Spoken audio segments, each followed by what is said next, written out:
Eh bien, nous allons démarrer ce webinaire qui est dédié aujourd'hui aux matériaux et à la santé et qui est organisé conjointement donc, par la Fédération française des matériaux et la FAS, qui est l'Association française pour l'avancement des sciences. Et nous avons le plaisir aujourd'hui d'accueillir deux intervenants de la société Albupad. Et nous allons débuter donc par une intervention d'Eya Alaoui, qui est docteur en pharmacie et docteur en chimie des matériaux, qui a effectué sa thèse il y a peu, qui a soutenu sa thèse il y a peu à l'université de Strasbourg, qui a ensuite enchaîné avec un stage postdoctoral et qui est CEO de la société donc Albupad, avec le second intervenant qui est Jordan Burton. Et donc la première partie de ce webinaire va être dédiée à la vectorisation de principes actifs par des biomatériaux. Et donc, je laisse la parole à Madame Eya Alaoui. Je vous remercie pour cette présentation. Donc, je vais d'abord commencer par partager mon écran pour partager avec vous cette présentation. Présentation qui, je le précise, donc est enregistrée hein, et qui sera ensuite mise à disposition. Voilà, merci beaucoup. Parfait. Est-ce que vous voyez mon écran? Oui, oui, oui. Parfait. En ce qui me concerne, tout du moins. Parfait. Je vous remercie. Donc aujourd'hui, je vais vous présenter nos travaux qui ont d'abord été démarrés au sein de laboratoires strasbourgeois pour les biomatériaux et la biovectorisation de principes actifs par des biomatériaux à base d'albumine native. Et au cours de cette présentation, je vais un peu parcourir un peu l'historique du projet, ce que nous avons accompli et comment nous sommes aussi aujourd'hui arrivés à la création d'entreprise. Et je vais également survoler le volet scientifique, donc du développement, qui est au cœur de l'activité aujourd'hui de cette entreprise, que je laisserai Jordan Bourton expliquer en détail vraiment la science derrière cette technologie. Donc, je commence déjà par un historique de la découverte à la valorisation donc, de cette technologie.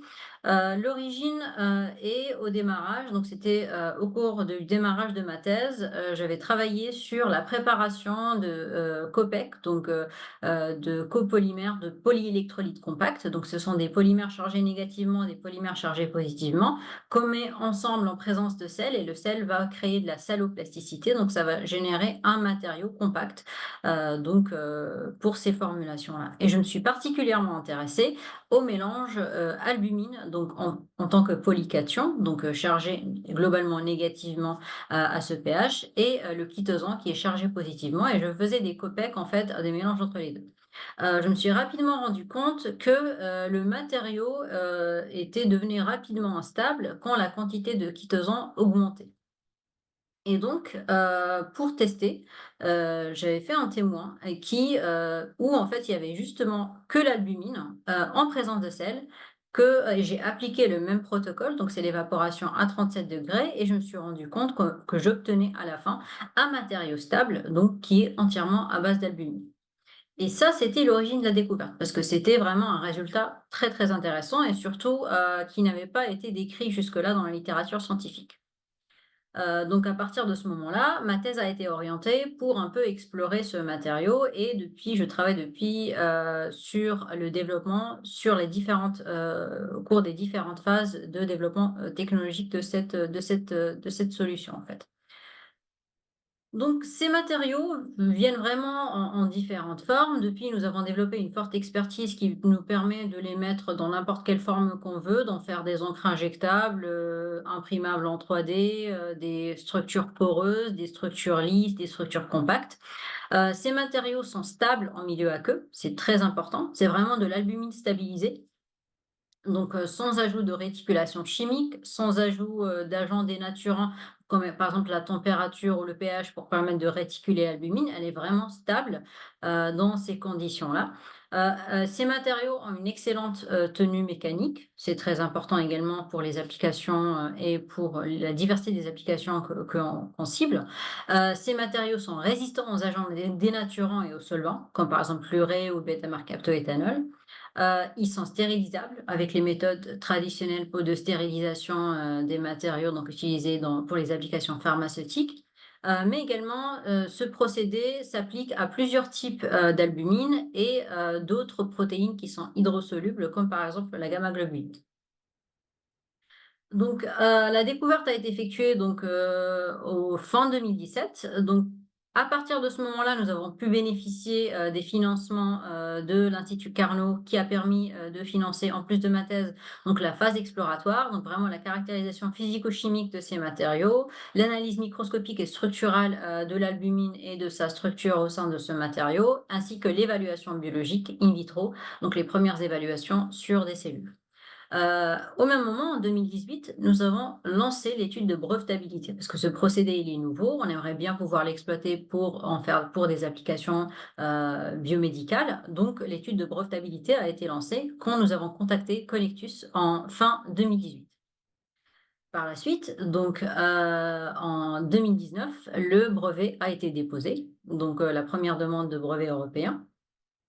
Et nous avons démarré le projet de prématuration qui a été financé dans un premier temps par Connectus pour permettre de renforcer cette propriété intellectuelle, pour pouvoir également établir une première étude in vivo, première étude sur les souris pour montrer la biocompatibilité et voir si ce produit est biodégradable.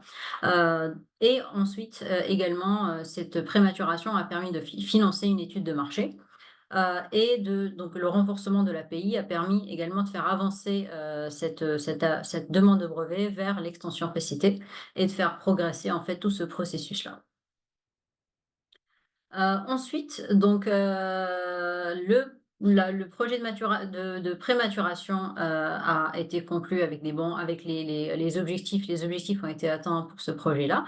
Donc nous avons démarré ensuite le projet de maturation qui a également été financé par la SAD Connectus et qui a permis de, formuler à proprement parler les preuves de concept, les POC, qui sont indispensables pour l'utilisation thérapeutique que, on pourrait avoir de ce type de matériaux. Donc, la détermination du procédé de stérilisation, qui est une étape clé avant d'aller dans le préclinique à proprement parler, mais également les preuves de concept de biocompatibilité et de biodégradation in vitro et in vivo, donc plusieurs modèles animaux. Donc, je laisserai Jordan par la suite vous présenter ces résultats plus en détail.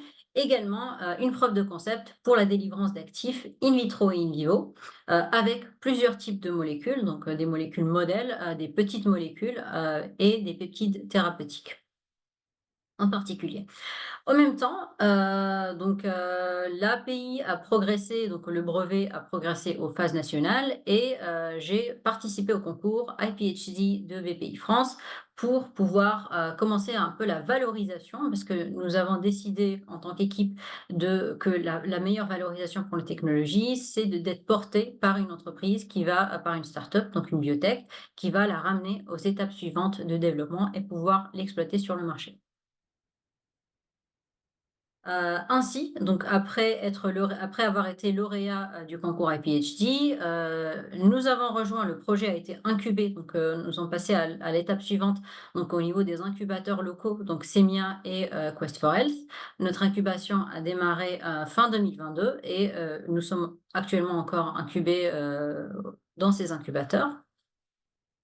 Nous avons également, démarré toutes les, aides, donc financières et d'accompagnement de la part de BPI France, sous forme de bourses, également, l'aide de la région Grand Est aux porteurs. Donc ces aides-là nous ont permis de vraiment commencer à structurer, l'entreprise et lancer, l'activité globalement, de payer tous les frais d'avocat et cetera et également de finaliser l'accord de licence. Donc ce brevet-là, il a été transféré aujourd'hui à l'entreprise, à la start-up qui vient d'être créée depuis janvier 2024 et qui va exploiter cette technologie. Et donc, je vous présente un peu maintenant la start-up et ce qu'on fait et la technologie qu'on porte. Donc, le montage de l'entreprise a nécessité pour nous de structurer un peu, notre vision et de voir, ce qu'on veut faire sur 7 points principaux. D'abord, formuler le besoin, que notre technologie va adresser au niveau du marché. Formuler la solution, donc, à laquelle que nous allons produire grâce à notre technologie. Étudier et identifier le marché, donc, notre marché cible. Effectuer une analyse concurrentielle de ce qui existe, qui est comparable à nos solutions de délivrance de médicaments au niveau de ce marché, constituer notre équipe. Donc heureusement, l'équipe, nous, on l'avait déjà, ce qui est un point fort pour nous, mais également commencer à faire le mapping du modèle d'affaires, donc le business model et la feuille de route avec le plan de financement. Donc ces points-là ont constitué pour nous le pitch deck, qui était un outil important, un outil essentiel qui nous permet aujourd'hui d'aller voir des investisseurs, mais d'aller voir aussi des partenaires industriels pour des contrats. Donc, le besoin que nous avons identifié aujourd'hui, c'est le système de délivrance prolongée de médicaments. Ces systèmes, qui se présentent sous la forme d'implants ou de microsphères ou de suspensions injectables, permettent d'augmenter la demi-vie des actifs sensibles. Ils améliorent le profil de bénéfice-risque des médicaments, surtout qui ont un index thérapeutique étroit, donc les molécules qui sont relativement toxiques, mais qui ont une efficacité importante également. Ils permettent d'avoir un ciblage local qui peut être très intéressant dans le cas, par exemple, de tumeurs, solides, localisées, et ils améliorent l'observance et le confort patient. Donc à la place d'avoir des injections tous les jours pour les patients atteints de maladies chroniques, ils prennent un implant et l'implant libère, pendant longtemps le médicament. Les solutions actuelles sont à base de polymères de synthèse, donc des PLA, PLGA, PEG, etc. Le problème de ces polymères, c'est qu'ils sont incompatibles avec plusieurs types d'actifs et font un profil de libération avec un effet burst, c'est-à-dire qu'il y aura une forte dose de médicaments qui sera libérée au démarrage du traitement et beaucoup moins après, ce qui peut se répercuter en effet indésirable et en perte de principes actifs à la fin, pour la fin du traitement. Les produits également de dégradation, de ces, produits sont, inflammatoires. Donc le besoin de délivrance prolongée de médicaments est aujourd'hui encore mal satisfait et c'est ce besoin-là que nous allons adresser avec notre technologie. Donc nous, notre solution, ce sont des matériaux, innovants à base d'albumine native pour la délivrance de médicaments, qui se présentent sous plusieurs formes. Principalement, nous avons 2 formulations, les implants compacts, comme ici sur les photos, ou les microparticules qui vont être aussi injectables en sous-cutané, qui vont libérer, former un dépôt et libérer, longtemps, le principe actif. Ces matériaux sont constitués entièrement à base d'albumine humaine native. Donc, l'albumine humaine, déjà, c'est la protéine la plus abondante du sang. Le choix de cette molécule présente beaucoup d'avantages parce que déjà, la matière première, elle est disponible en grade pharmaceutique GMP. Donc, ça nous permet directement de l'exploiter sans avoir à développer la matière première nous-mêmes. Cette protéine est fortement biocompatible, biodégradable et non immunogène. Elle a été utilisée depuis la Deuxième Guerre mondiale chez l'humain en thérapie sans problème. C'est une protéine naturelle de transport, donc elle a déjà des capacités sans modification chimique, de chargement versatile de plusieurs types de molécules et de libération prolongée sans effet burst grâce à sa capacité de rétention à cause des interactions avec les actifs pharmaceutiques. En plus, elle a déjà fait ses preuves pour la délivrance d'actifs sous forme, par exemple, de nanoparticules, et on trouve des formulations aujourd'hui sur le marché, comme par exemple l'Abraxane. Ces matériaux sont produits grâce à un procédé non dénaturant pour la fabrication de matériaux à base d'albumine. C'est pour ça qu'on dit c'est de l'albumine native, non dénaturée. Donc ce procédé, pour vous le présenter simplement, on fait un mélange d'albumine et de sel, comme je vous ai montré tout à l'heure, dans un milieu aqueux, à pH proche de la neutralité, qu'on évapore à 37 degrés pour obtenir un matériau sec. Ce matériau sec est ensuite lavé dans l'eau pour éliminer tout le sel qu'on a utilisé initialement et ne laisser qu'un matériau qui est 100% à base d'albumine native. Et grâce à l'expertise que nous avons développée au cours du temps et au fil des années, nous pouvons utiliser ce procédé très simple pour faire vraiment plein de types de systèmes de délivrance qui s'adaptent aux principes actifs et qui s'adaptent aux besoins que nous voulons adresser. Donc, ce procédé, les matériaux qui en résultent et leur utilisation sont protégés par notre brevet.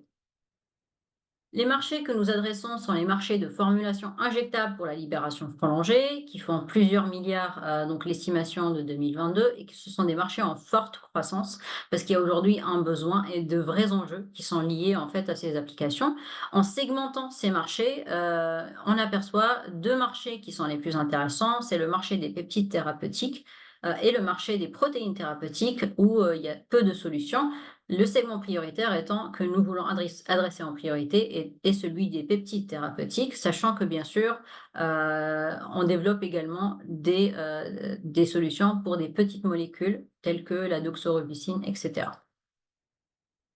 Donc, nos avantages, voici l'analyse de la concurrence au sein de ce marché-là. Donc, je ne montre pas ici tous les polymères d'origine naturelle. Donc, il y a plusieurs solutions qui sont aujourd'hui à base de collagène, à base de chitosan, mais il n'y en a pas sur le marché. Les seuls qui sont présents aujourd'hui sur le marché, ce sont les polymères de synthèse. Donc, c'est ceux-là que je présente pour cette analyse. Donc, et cette analyse se fera sur 4 axes principalement: la production, l'application, l'efficacité et la tolérance. Donc déjà, pour la production, les polymères de synthèse nécessitent généralement des procédés dénaturants, donc qui impliquent des solvants organiques ou des températures élevées et qui sont donc incompatibles avec le chargement des molécules sensibles, en particulier les peptides et les protéines thérapeutiques.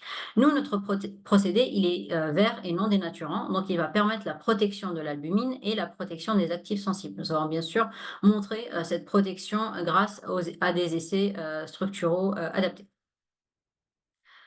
Pour, le chargement, donc ces procédés sont liés, en plus de la composition des polymères qui est limitée en termes d'interaction avec les actifs, nous avons des contraintes en termes de charge, donc avec une incompatibilité avec plusieurs types de molécules, contrairement à nous qui, grâce à l'albumine et grâce à notre procédé, nous sommes compatibles pour le chargement de plusieurs types d'actifs.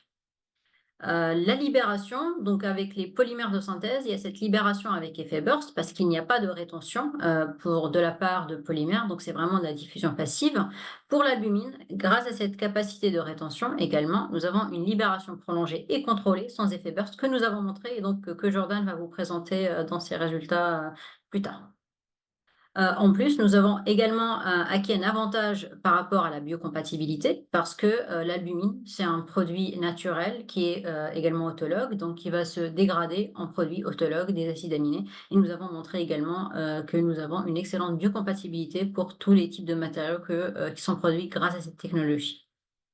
Donc, ensuite notre équipe, l'équipe fondatrice est constituée par moi-même, qui est la CEO, par Jordan qui, vous présentera tout à l'heure la partie scientifique, qui est CSO, donc qui s'occupe de la partie, scientifique, mais également, de nos collègues qui sont chercheurs encore, donc, académiques, Philippe Laval, Benoît Frisch et Pierre Schaff.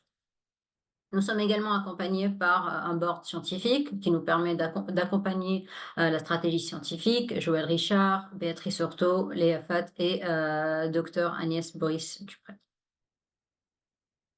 Donc notre modèle d'affaires, donc nous adressons en particulier aux industries pharmaceutiques, donc nous développons un matériau pour la formulation. Donc le produit final, c'est un médicament et nous, notre offre, c'est une offre de R&D, donc plus licence. Donc on travaille sous forme de contrat, donc plusieurs étapes de co-développement qui permet, de faciliter le transfert de la technologie de nous aux clients industries pharmaceutiques. Et donc voici notre roadmap pour les prochaines années. Globalement, pour simplifier un peu, la R&D, nous avons, 4 milestones principales qui nous permettent, de, mieux caractériser notre matériau pour en faire un excipient pharmaceutique pour la formulation de, solutions de délivrance prolongée. Également toute la partie d'industrialisation et de scalabilité, du procédé. C'est très important dans les normes GMP, de production, des produits pharmaceutiques, mais également le développement de produits combinés avec un partenaire que, nous allons identifier, prochainement.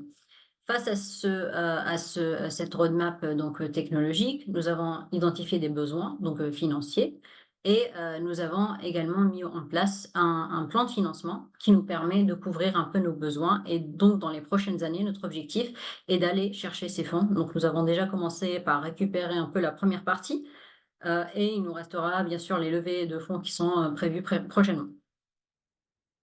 Donc en conclusion, nous avons une équipe avec une forte expertise en biomatériaux, en encapsulation et en développement, préclinique, de produits, pour la délivrance de médicaments. Cette équipe travaille ensemble déjà depuis, plusieurs années.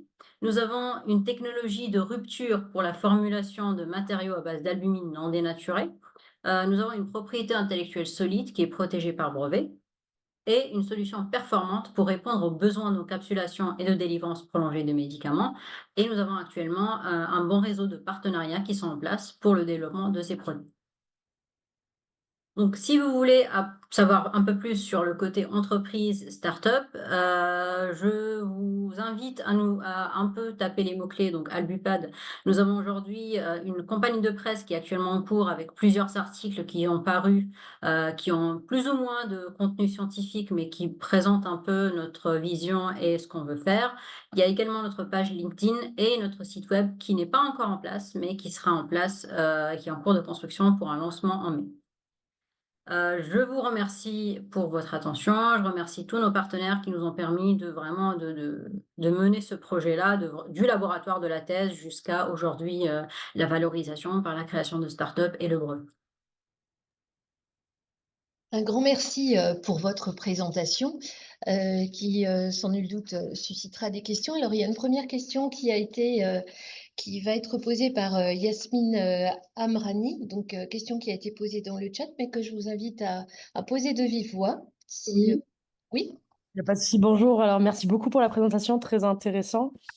Moi, c'était un peu une question néophyte, donc je suis plus sciences du vivant, santé. Déjà, je me demandais en termes de propriété de vos matériaux, comment vous arrivez à jouer sur ce côté stérilisable ou non? Comment vous êtes assuré que vous aviez justement des propriétés qui permettaient de stériliser les matériaux que vous utilisez dans vos études? Alors la stérilisation, c'est un peu, on a eu de la chance, il y a pas de côté, en fait, stérilisable ou non, c'est soit il est stérilisable, soit il l'est pas. Malheureusement, surtout avec les méthodes aujourd'hui, alors il y a 2 méthodes, enfin il y a 3 méthodes principalement. Il y a la cuisson, donc il y a à température élevée, en présence de vapeur et cetera. Le problème de cette solution, c'est qu'elle dénature complètement l'albumine, donc ça n'a pas d'intérêt pour nous. Il nous reste encore 2 méthodes. L'oxyde d'éthylène, qui est une méthode en voie de disparition, donc son utilisation est très limitée à cause des résidus d'oxyde d'éthylène. Et il y a l'autre méthode qui se développe de plus en plus, c'est l'irradiation. Donc il y a certaines doses qu'il faut respecter pour avoir l'irradiation. Donc l'irradiation, elle a des avantages et des inconvénients. Un des inconvénients, c'est la dégradation du matériau et sa réticulation en même temps. Donc elle va modifier un peu sa structure. Nous avons fait un premier test et nous avons eu de la chance, beaucoup de chance, parce que nous avons montré que ces matériaux ne perdaient pas en fait leur fonction, leur capacité à libérer l'actif, l'activité de l'actif et il n'y a pas de modification structurelle particulière de l'albumine. Sachant que tout au long, pour étudier la structure de l'albumine au sein de ce matériau, nous avons utilisé plusieurs méthodes, en particulier l'infrarouge. Donc la décomposition, je peux vous, vous expliquer en détail, mais si vous voulez me poser la question plus tard, mais également des méthodes Sachs-Wax avec la diffraction des rayons X aux petits angles. Donc, je peux vous expliquer tout ça, mais voilà. Donc c'est un peu on a eu de la chance, le matériau a très bien tenu la stérilisation et nous avons un matériau qui est stérilisable.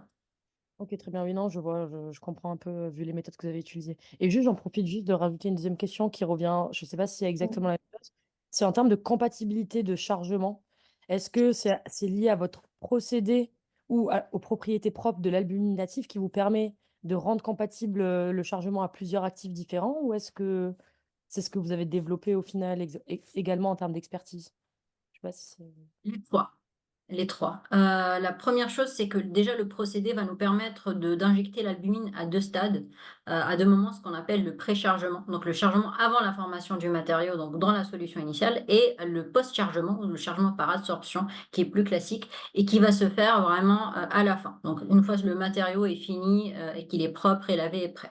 Donc cette double possibilité, déjà, nous permet de nous adapter à plein de molécules parce qu'il y a des molécules hydrophobes qui vont vouloir, être très bien à la fin, et il y a des molécules beaucoup plus hydrophiles, donc c'est beaucoup plus complexe de les faire accrocher sur n'importe quel matériau, donc c'est plus intéressant de les mettre au démarrage. En plus, il y a la capacité de l'albumine à retenir ces molécules sans avoir besoin d'ajouter des cyclodextrines ou autres composés chimiques, donc pas de modification chimique de l'albumine, donc pas de modification de sa structure. Et ça, je l'obtiens simplement grâce à l'albumine native, mais il faut qu'elle garde aussi sa capacité native. Il faut qu'elle garde ses sites de fixation qui lui permettent de faire ça. Il y a également l'expertise, et là je pense que Jordan pourra en parler beaucoup plus que moi, qui permet en fait d'utiliser la capacité des différents matériaux, parce que nous avons plusieurs formulations aujourd'hui qui s'adaptent plus ou moins à certains principes actifs, et cette expertise nous permet, en regardant le principe actif, en faisant quelques tests préliminaires, de dire en fait quel type de formulation, quelles conditions expérimentales et très facilement de mettre en place un procédé de chargement. OK, je vois. Extrêmement intéressant. Bah, merci beaucoup pour les explications. Merci à vous. Merci beaucoup. Y a-t-il encore d'autres questions? Oui, je peux poser une Oui, question, Sylvie? oui, bien sûr. Oui, donc je reviens sur le chargement des actifs. Est-ce qu'il y a des actifs qui ne sont pas compatibles avec votre technologie et qui le seraient avec les polymères, par exemple? Aujourd'hui, on n'en a pas. Et il y aura certainement. On pense que de toute façon, on sait que le chargement est dépendant de l'interaction avec de l'albumine avec ces molécules-là, mais également de leur capacité à être bloquées au sein du matériau, parce que comme je vous ai dit, il y a deux méthodes de chargement et on peut les combiner, on peut utiliser l'une ou l'autre. Mais aujourd'hui, on n'a pas on n'a pas globalement de manip qui n'a pas marché quand il s'agit de chargement. Et quand on regarde un peu ce qui est possible avec les autres polymères, le problème des autres polymères, c'est que c'est de l'adsorption simple ou bien c'est de la double émulsion en même temps. Les principes actifs ne s'accrochent pas. Et parce qu'ils ne s'accrochent pas, même si on arrive à les mettre, parce qu'on les bloque tout simplement dans la matrice, ce qui va se passer, c'est que dès qu'on les utilise, il y aura un fort burst, donc une forte libération. Alors la forte libération, elle va engendrer de la toxicité. En tout cas, au moins au niveau local. Et c'est pour ça que même si c'est faisable même s'il y a plein de choses qui sont faisables avec ces technologies-là, c'est limité. Et aujourd'hui, on trouve ces technologies principalement dans tout ce qui est hormonal, parce que même s'il y a un burst, c'est pas dramatique. Alors que dès qu'il y a des molécules plus sensibles avec de la toxicité plus importante, là, il n'y a pas de solution. Parce que ces molécules-là, en fait, le burst est problématique. Merci, c'est passionnant. Oui. Merci. Autre question? En fait, s'il n'y en a pas, moi j'en aurais également. En fait, j'avais une question qui était très proche j'avais une interrogation qui était proche de la question qui vient de vous être posée. C'était justement de voir la versatilité du matériau et savoir effectivement si on peut charger avec des anti-inflammatoires ou des antibiotiques à large spectre, etc. Donc là, vous y avez répondu, merci beaucoup. Et puis l'autre question, c'est donc on vectorise effectivement le principe actif, la molécule d'intérêt. Mais après, qu'est-ce qui va déclencher le relargage contrôlé? Alors, vous avez bien expliqué effectivement l'effet burst qu'on veut éviter. L'idée, c'est d'avoir un relargage contrôlé au cours du temps. Est-ce que c'est stimuli dépendant? Est-ce que ça va dépendre du pH ou du pH? Ou comment est-ce que vous contrôlez en gros le relargage? Alors, nous, on a des profils de libération qui sont quasiment linéaires et on l'observe in vitro et in vivo. D'accord. Cela est dû au fait que l'albumine va déjà, ça va être dépendant du principe actif. Un principe actif qui va Bien vouloir sûr. s'accrocher plus à l'albumine, en Mhm. fait, il va partir avec l'albumine. Donc, et on a eu Ok. des cas où en fait le principe actif partait et on a une libération qui peut être par exemple causer une accumulation dans la tumeur parce que l'antitumoral est accroché à l'albumine et du coup on a une vectorisation que nous on n'a pas spécialement cherché au démarrage mais qu'on observe, qui est très D'accord. intéressant. Mais c'est principalement la dégradation enzymatique du matériau. Du La matériau. dégradation enzymatique du matériau et cette dégradation enzymatique, alors elle peut être pH dépendante forcément parce que Bien sûr. l'albumine mais c'est principalement la dégradation. Et c'est cette dégradation qui est contrôlée par l'organisme. Donc, on n'a pas cette dégradation, elle est continue et elle a Mhm. un profil bien déterminé au cours du temps. qui Ouais. va accompagner la libération de principes actifs. Il y a une partie, bien sûr, de principes actifs qui va diffuser, qui n'est pas forcément accrochée, qui va diffuser plus simplement, mais la plupart sont accrochés à l'albumine et retenus. Mmh. Et ils vont vraiment diffuser au cours du temps, avec un profil quasi linéaire, donc avec la dégradation enzymatique. Et c'est d'ailleurs le seul moyen de dégrader ces matériaux, c'est la dégradation Mmh. enzymatique. Une fois qu'on les a fabriqués, il n'y a plus rien qui les dénature, ni D'accord. l'urée, ni le rien. D'accord, OK, parfait. Eh bien, un grand merci pour, vos réponses aux questions et encore une fois, merci pour votre présentation.